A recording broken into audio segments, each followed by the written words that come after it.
What's up? I-share ko sa inyo yung unang crush ko ng senior high school. First crush experience.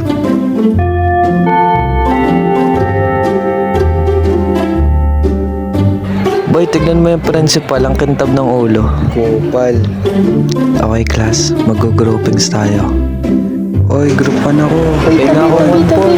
Uy, group 3 ako. Bakit mo, sira? Grabe. Sa sobrang swerte ko, nakasama ko si crush sa grupo. Pangalanan na lang nating Eka. Pag-ibig mo lang talaga, ang pag-ibig mo lang. Mapapasigaw ka na lang sa sobrang galig. Nung natapos yung klase, umuwi agad kami. Kinabukasan, nag-practice kami ng Zumba para sa presentation namin. Tapos, ako naman tong loko-loko, nagpakitang gilas, men.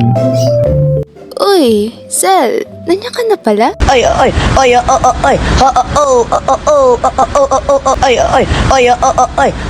Ano ba pinaggagawa mo? Lakas ng amat sa'yo, no? Pero natulala ako nung makita ko siya. Ang ganda niya, men. Uy, Sel. Uy, Sel.